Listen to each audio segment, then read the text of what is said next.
Good evening. I'd like to call to order the February 5th, 2024 Board of Commissioners Work Session. Before we begin, just like to say that we've had some loss in our Upper Gwynedd community. So I'd like to ask everyone for a moment of silence to remember those families at this time.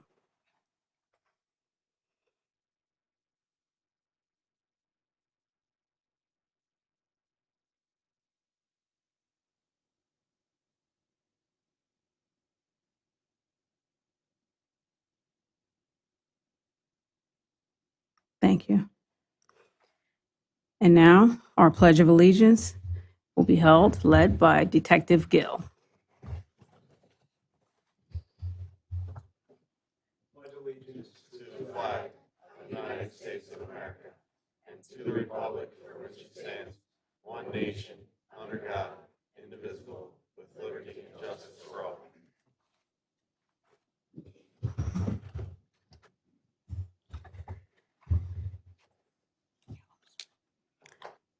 Ms. Logan, will you do the roll call? Catherine Carter, President. Here. Rebecca Moody, Vice President. Here. Denise Hall, Commissioner. Here. Liz McNaney, Commissioner. Here. Gregory Mull, Commissioner. Here. Sandra Zdell, Township Manager. Here. Megan Weaver, Assistant Township Manager. Here. Lauren Gallagher, Township Solicitor. Here. Nicholas Cross, Township Engineer. Here. David Duffy, Chief of Police. Here. Dan Reeker, Zoning Officer. Here. And it is noted that Nathan Crittenden, Finance Director, is absent. Thank you. Ms. Gallagher, were there any executive sessions? Thank you, President Carter. The board met in executive session earlier this evening to discuss matters of collective bargaining. Thank you. I will now turn the meeting over to Chief Duffy.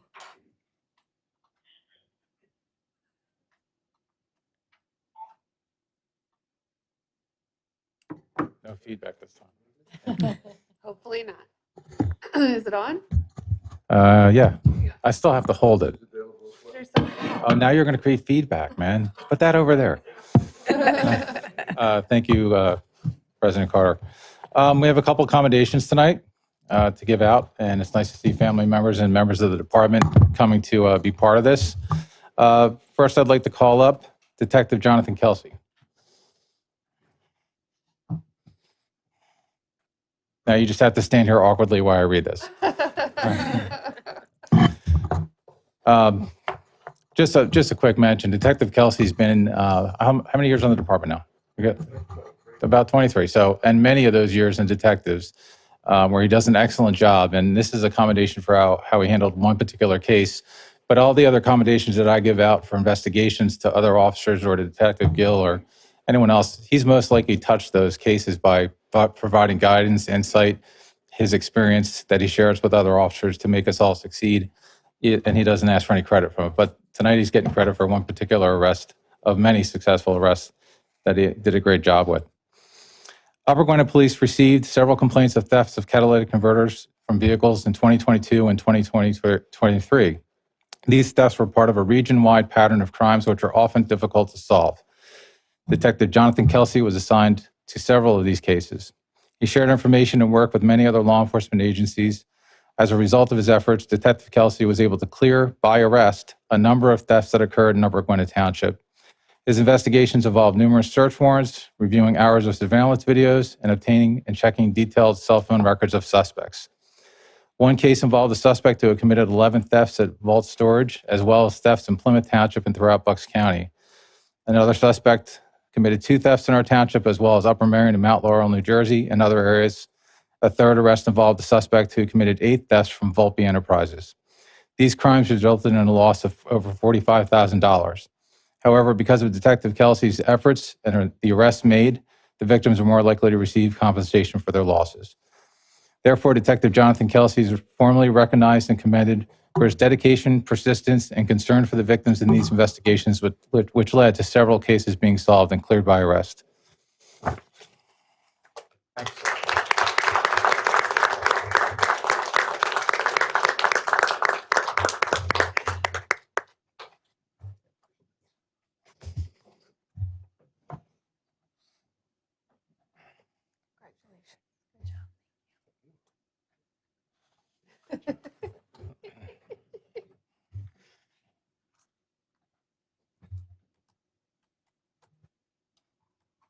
Okay, next, Detective Gill. Come on up. You also have to. You look so handsome in that suit. We gotta, yeah. Whereas on March 2nd, 2023, Detective Jonathan Gill handled a walk-in complaint at the station regarding a sexual assault of a 6-year-old male. Detective Gill interviewed the mother of the 6-year-old victim and was able to get details of what had transpired. The mother stated she was visiting a close friend of hers in Upper Gwynedd Township when the assault occurred. After the interview, Detective Gill brought the mother and her son to Children's Hospital in Philadelphia for an examination where evidence was collected and preserved for this case. Whereas on March 14th, 2023, Detective John Gill was able to interview the victim at Mission Kids.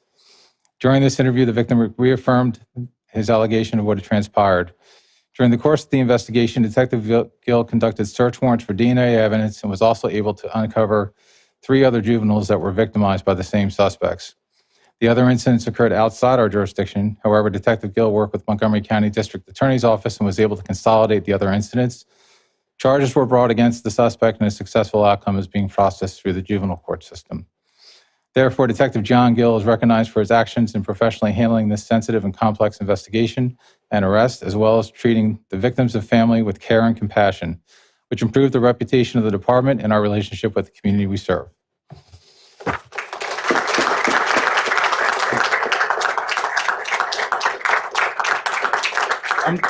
If you don't mind, I'm just going to have him stay here for a minute because he's got another one coming up with another officer. Okay. Yeah. Only one time. Yeah. Officer Helm. So this official accommodation is both for Detective Gill and Officer Dana Helm. All our officers are not restricted from taking on a case from start to finish here. Some officers choose to do that more often than not, and everyone's got their different style. But Dana is one of the relatively newer officers who has really taken that to heart and taken as many cases as she can all the way that normally would be passed off to detectives. Again, Detective Gill, just like Detective Kelsey, there's no proprietary things about it. We work together, and he has shared his insight and taught a lot of officers and worked closely with Dana on this particular case. Whereas on September 5th, 2022, Officer Dana Helm responded to a report of a sexual assault of a 5-year-old female. The father of the victim informed Officer Helm that his daughter told him that the suspect, an older juvenile male, made her perform a sexual act. On-call Detective Jonathan Gill was notified of the assault. He advised Officer Helm to have the victim brought to Children's Hospital for an examination. Officer Helm conducted the initial investigation and collected and preserved all the evidence pertaining to the case. Whereas on September 9th, 2022, Detective Jonathan Gill was able to interview the victim at Mission Kids. During this interview, the victim reaffirmed her allegation of what transpired. Detective Gill conducted search warrants for DNA and DNA evidence, along with assuring the school, which they both attended, were aware and had a safety plan in place. He also discussed and provided information about therapy for the victim. Charges were brought against the suspect and a successful outcome was obtained. Therefore, Detective Jonathan Gill and Officer Dana Helm are recognized for their actions in professionally handling this sensitive investigation and arrest, as well as treating the victims and families with care and compassion, which improved the reputation of the department and our relationship with the community we serve.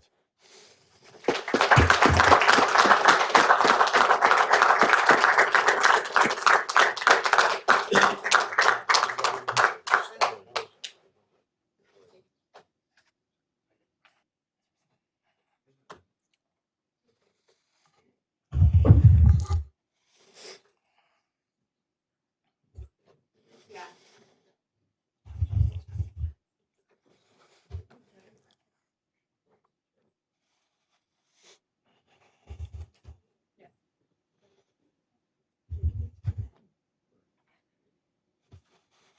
Last but certainly not least, Sergeant William Moriarty. He is receiving the Top Gun award this year, which I'll explain. Detective Gill and Officer Whistler are firearms instructors. We qualify 4 times a year in addition to a lot of other de-escalation use of force type training. Our qualifications are not just target practice. They are challenging. We shoot on the move. We shoot together, low light shooting, decision-based shooting.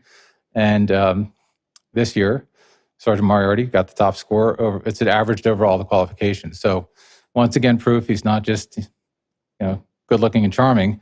He has lots of other skills. But he's very dedicated to officer safety. He's also one of our defensive tactics instructors, and he sets an example in that, and certainly with this award and his training. So congratulations.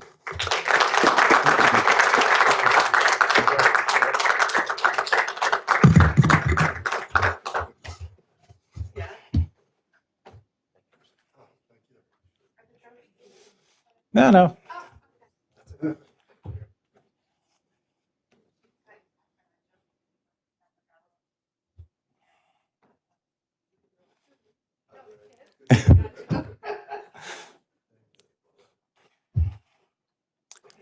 Thank you again.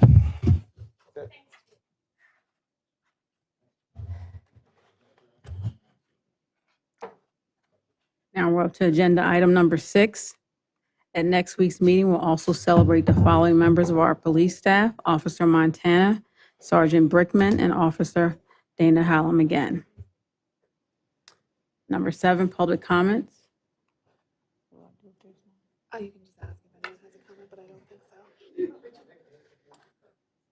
Does anyone have any public comments? Ben, do you have anything you want to say? Yes, he does.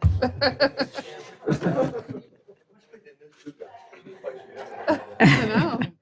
I will now turn the meeting over to our Township Manager, Sandra Zadell. Oh, good job, Catherine. Van, welcome to the podium.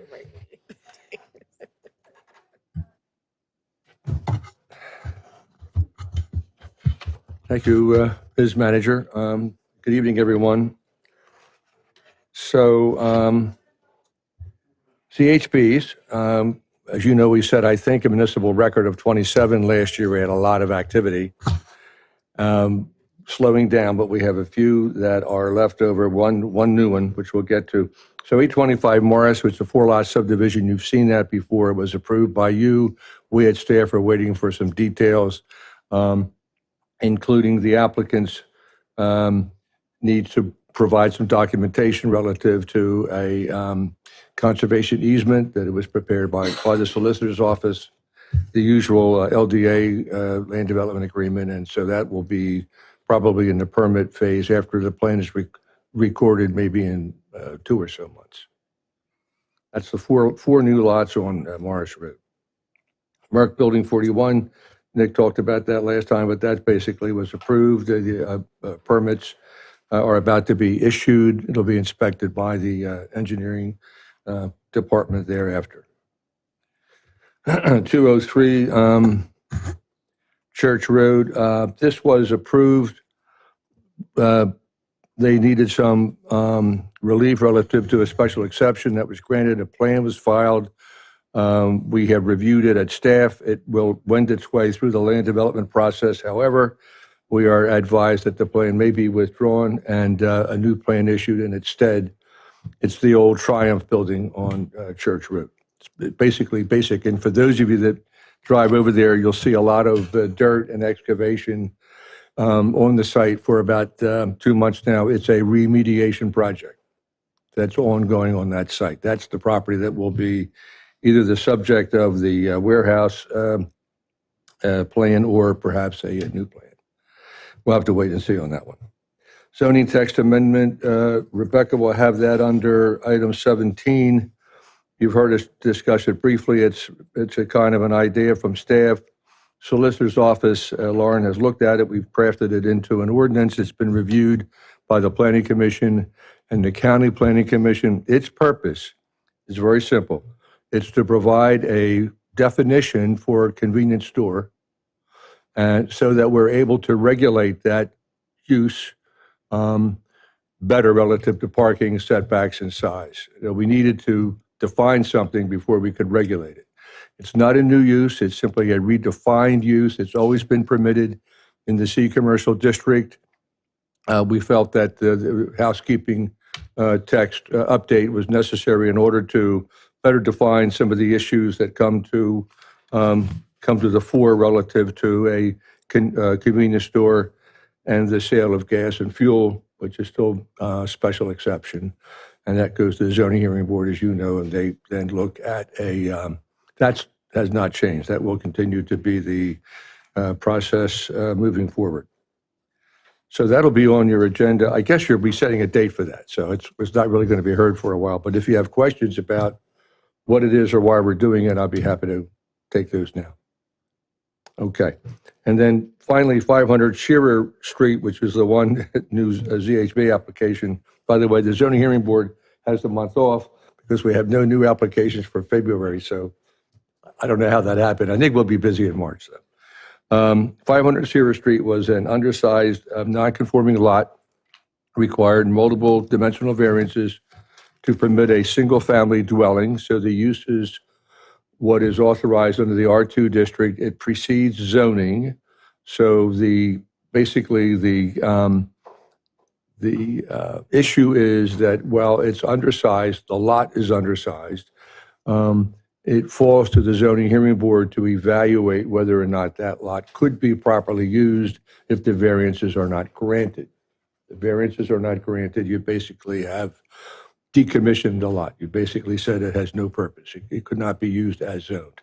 So with that said, the applicant came in, made a full comprehensive presentation. It'll be an attractive, I think, single-family dwelling that was approved. That was approved last month, and they're moving their way toward a grading permit, and then it may be a building permit in, say, 2 or 3 months. Good questions? Thank you.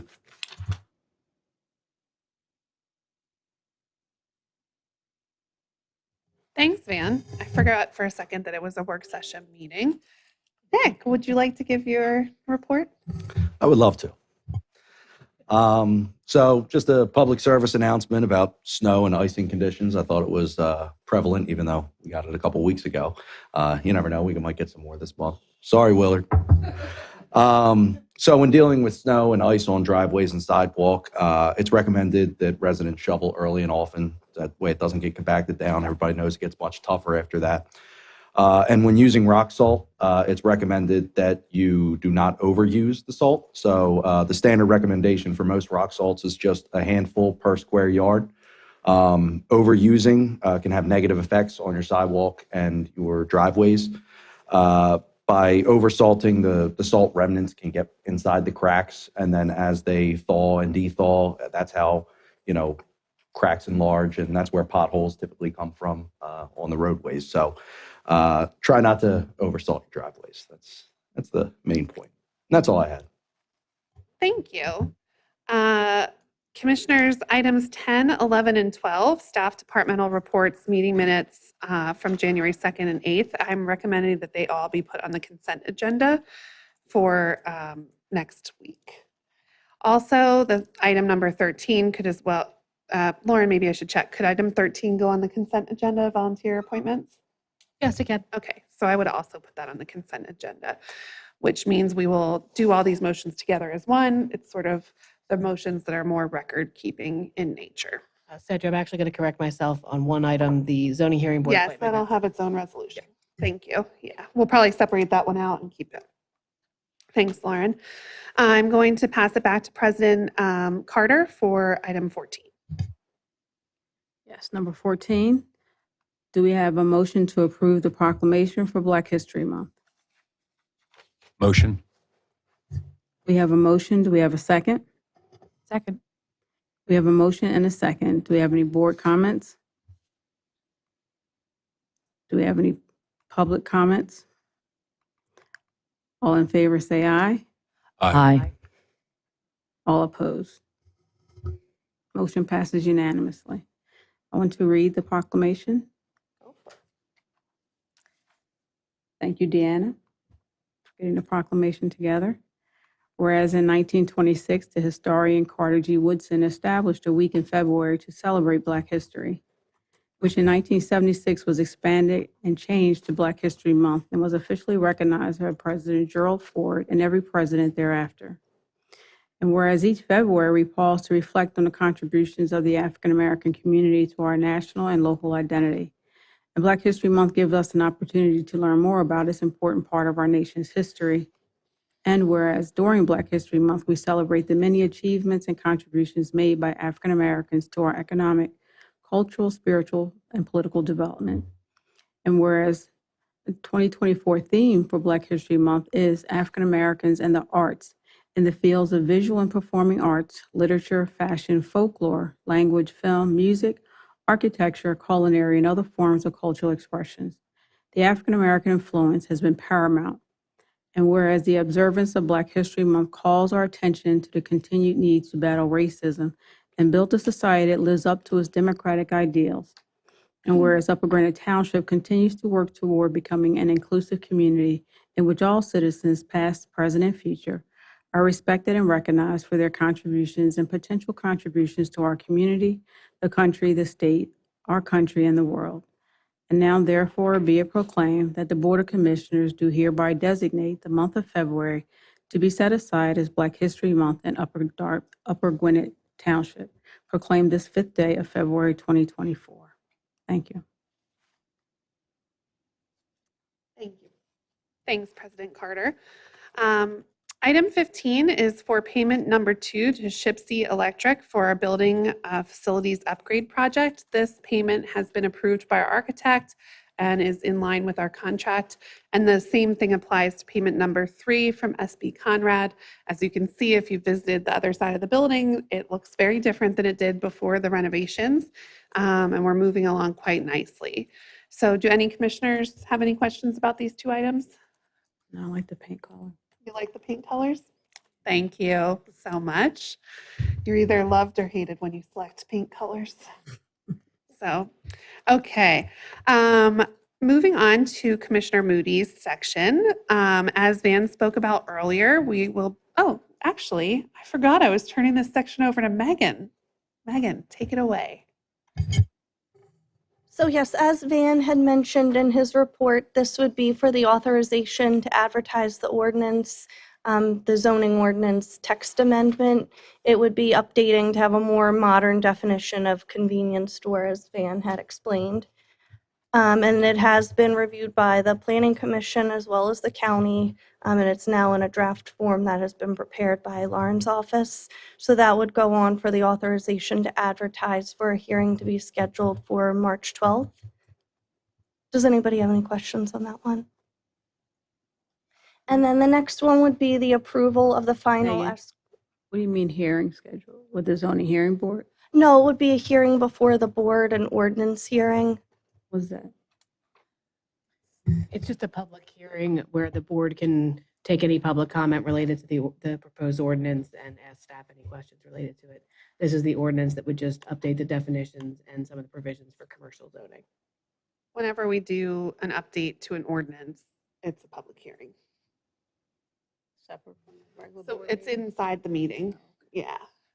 It's just that the codes call it a public hearing. We don't have to have a separate hearing. We just have to advertise it and then hold the hearing publicly. Oh, okay. Thank you. And then the next item on the agenda would be the approval of the final escrow release for Fairmount Builders. This is 211 Gwennon Avenue. This was a one-lot subdivision that was done. As part of any new dwelling units being built, we do require that they post an escrow, and that escrow is to, we draw down upon that anytime there's any legal or engineering expenses that we pay.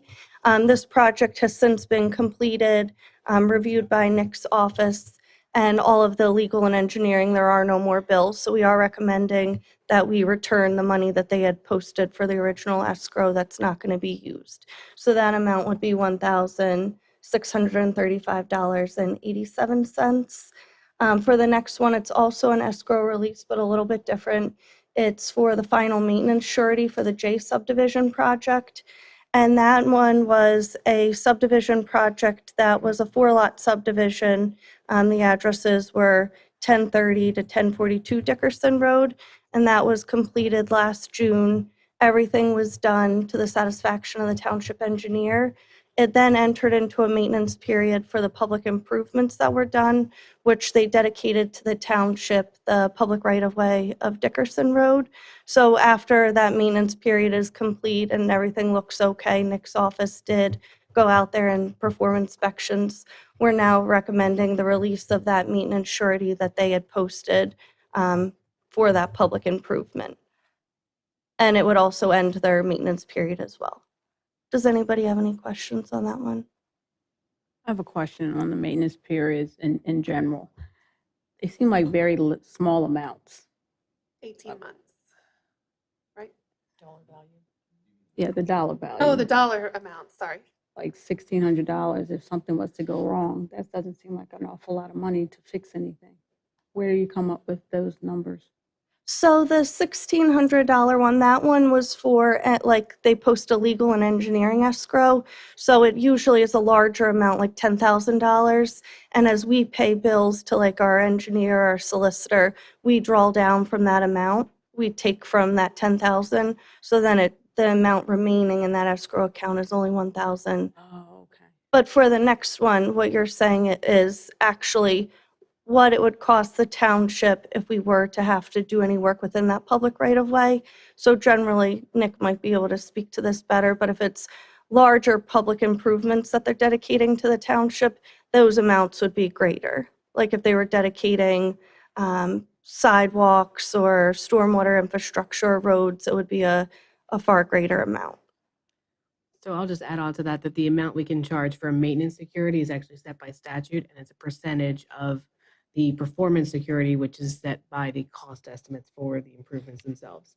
So while the project is pending, Nick and his team look at all the public improvements and what the estimated cost to construct those improvements is. And then the percentage of that, I believe it's 10%, is the maintenance security. So it's set by statute, the percentage. So sometimes it is low, but it's based on the cost of the improvements.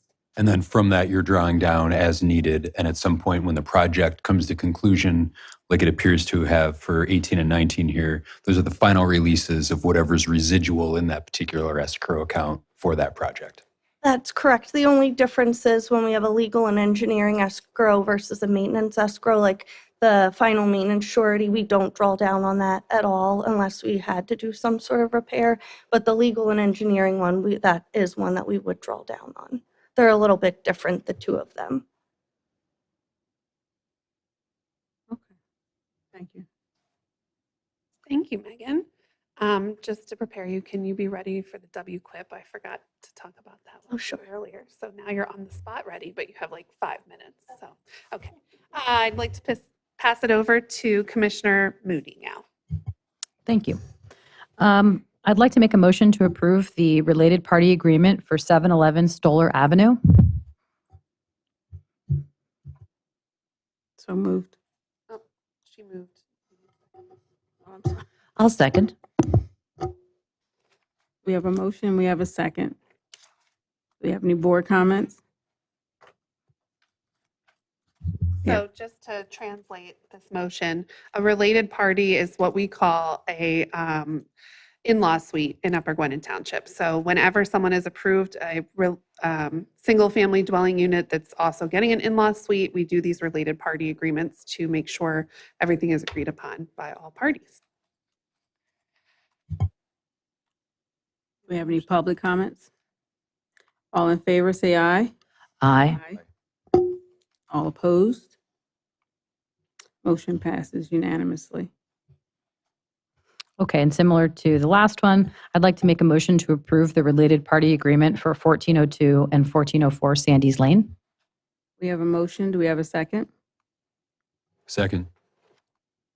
We have a motion and a second. Do we have any board comments? Any public comments? All in favor, say aye. Aye. All opposed? Motion passes unanimously. Sandra, do you want me to explain the next one too? That's up to you. Okay. The motion number 22, applicant property owner submitted a fence permit to install a fence along its side and rear property lines. During the review of the permit, it was determined by the township that the proposed fence would cross over the subject easement, which was part of the approved plan of the subdivision. As part of the permit plan, the applicant agreed to a condition to minimize the encroachment by crossing the easement generally perpendicularly as described on the Exhibit A in the attachment, and to agree to the terms of agreement. Department of Public Works reviewed this and agreed to the condition. I'd like to make a motion to approve the agreement on storm sewer easement for 826 Ridgeview Avenue. Motion.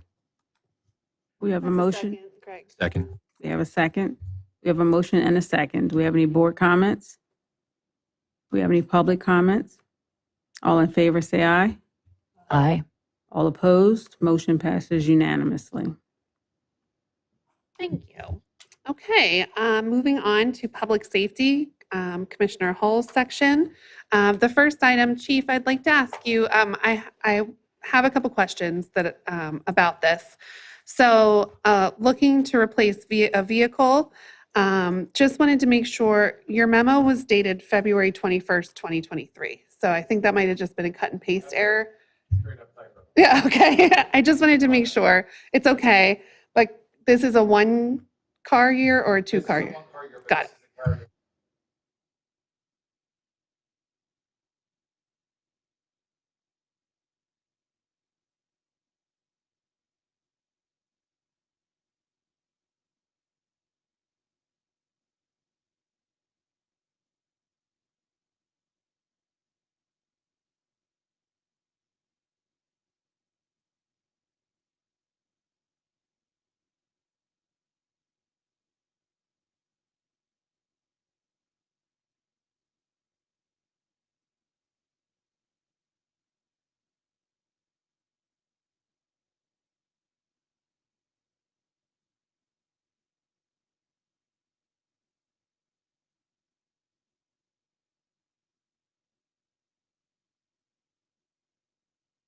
And next year, 2-car years.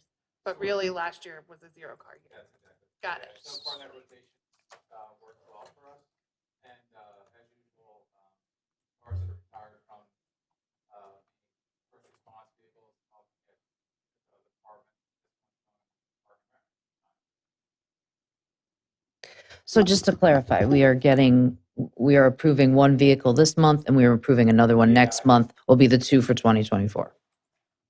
That's correct. And I was Okay. holding off, just waiting to get word, and then it came today, so. it's Okay. added to the agenda. So Okay, I'll put it okay. together for next month. Okay, thanks. Thanks, Chief. Any questions from anyone on the board? Okay. Next up, we have approval of our active volunteer tax credit submissions. So each year, our volunteers with the local fire department, as well as the Volunteer Medical Service Corps and North Penn Fire Department, are able to qualify for a tax credit of up to $1,000 of township earned income tax or 20% of township real estate tax. These are volunteer incentives to help increase volunteerism. We are always looking for additional volunteers for both fire departments. And what happens is the chiefs of those departments have standards within each department, which gives a qualifying points credit. So you have to do a certain amount of work for the fire department to qualify for this. You can't just, show up once and get the credit. You have to qualify. So both chiefs have submitted their lists of volunteers, and our finance director, Nate, has put this forward for approval. Once approved by the board, then we work with the tax agencies to make sure that it gets processed correctly. Are there any questions? Okay.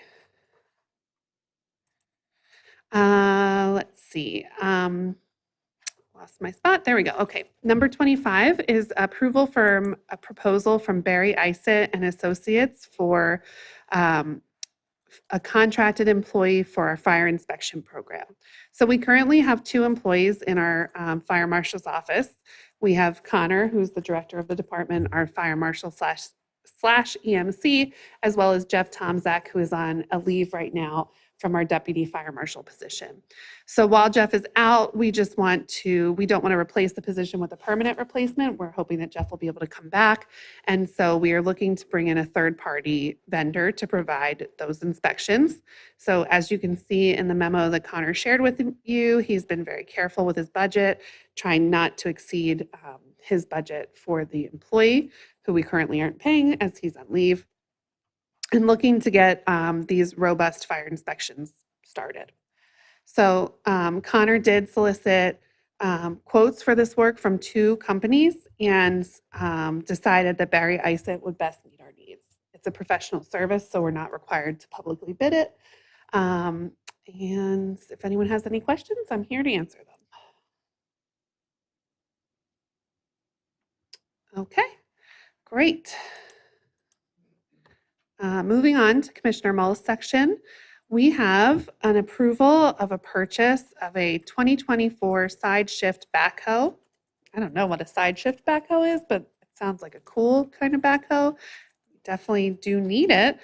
It's replacing a very old vehicle that we have had since 1997, which is also the year that I graduated high school. So that truck and I have a similar life. No, I'm just kidding. That truck's been working harder than I have for Upper Gwynedd Township since 1997. So it's ripe for replacement. It is budgeted and it is under budget. So I don't think there's much more to discuss with that. But if anyone has any questions, I'm here to answer them.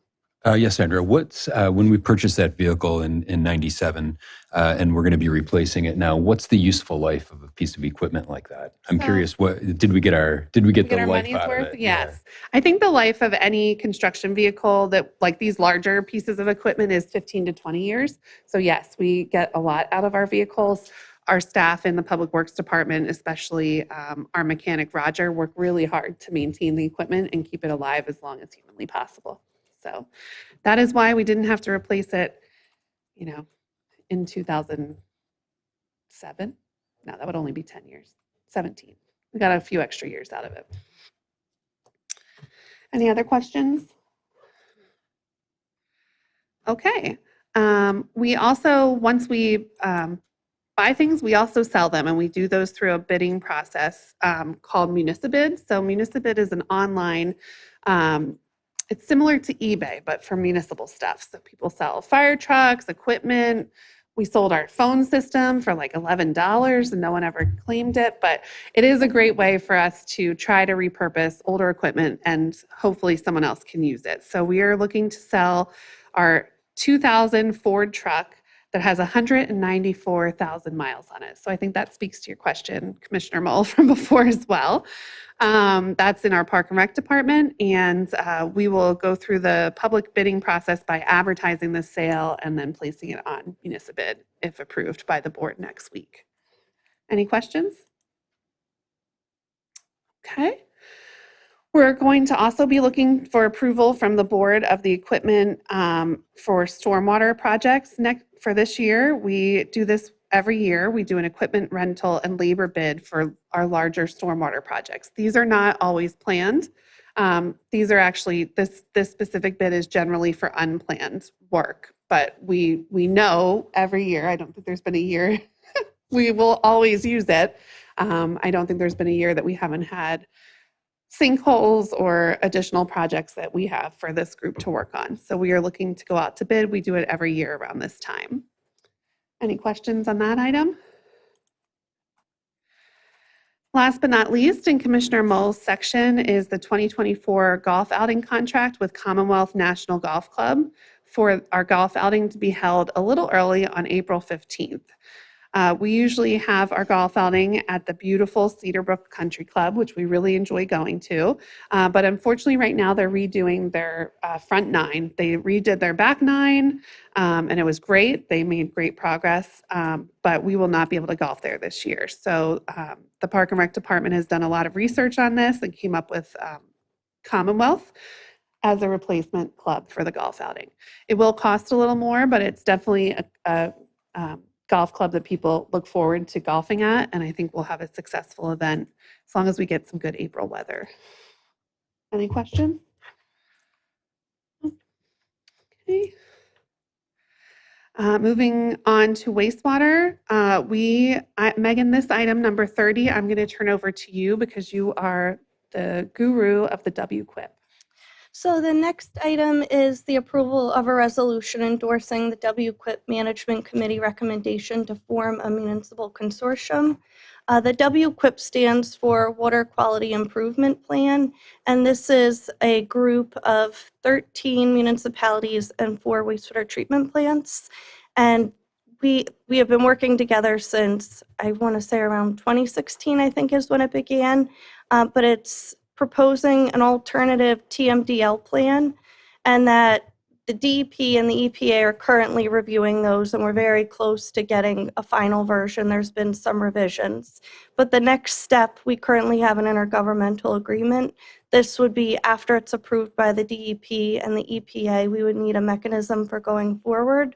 So it would be forming a consortium so that this entity is able to make decisions, receive grant funding, and this would allow them to then go forward with getting necessary documents such as an IGA or bylaws, and then also securing counsel to be able to help them in the preparation of those documents. This has already been budgeted for. We budget $23,500 in the wastewater treatment plant, and then $23,500 in the general fund, because we do get 2 votes as part of this group, the township as well as the wastewater treatment plant. Does anybody have any questions on that? Is that the way all of them are made up? Township and wastewater, like all of the no, 13 so- municipalities? Just us in Abington, right? Just us, yes. So there's 13 municipalities and 4 wastewater treatment plants. But some of those 2 wastewater. of those plants are independent and 2 of them are attached to a municipality. So we and us and Abington will be the only 2 groups with 2 votes. That's correct. Why does it cost so much money? Oh, that budgeted amount has been for the years from 2016 until now of council for meetings with the EPA and DEP. So we have a lawyer that represents our plan to go forward with an alternative TMDL instead of following the TMDL that they're asking for us to complete. And TMDL is total maximum daily load and specific to phosphorus. I knew you were going to ask me what TMDL was, so I just preemptively put that out there. One last question. How are the amounts delineated between the 13 municipalities? Everyone pays the same. Everyone currently pays the same due. Going forward, there will be a structure based off of like projects that are done, and all of that has not been totally set in stone, but it will be based upon like how large your township is, how much you contribute in terms of wastewater. There'll be like a funding mechanism, but right now everybody pays the same exact dues. And all of those decisions will come back before the board. So That's if there's correct. an intergovernmental agreement that needs to change or anything that the consortium does, we will be authorized to vote on behalf of the board, correct? That's correct.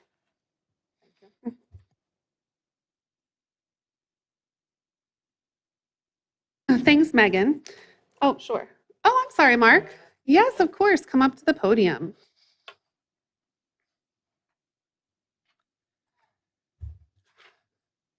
Mark Connolly, 11 Kearney Drive. So is a municipal consortium, is it like an authority or is it a different type of? That's a great question, Mark. Lauren, or Megan, should we have Lauren answer this question? Sure. So a consortium is essentially a group of municipalities that agree to work together to accomplish something. We see this a lot with things like salt bid. We typically work with our surrounding municipalities, asphalt bids, where we're all going to need the same type of product. And if we bid together, we typically get better pricing. For this, the watershed is an enormous area, and each municipality would have trouble meeting all of the requirements from DEP and EPA on their own. So these municipalities have decided to work together to try to come up with alternative solutions.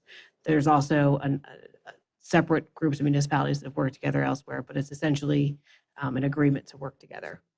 So it's basically, it's not like you're incorporating a separate thing. It's basically just a set of intergovernmental agreements. Correct.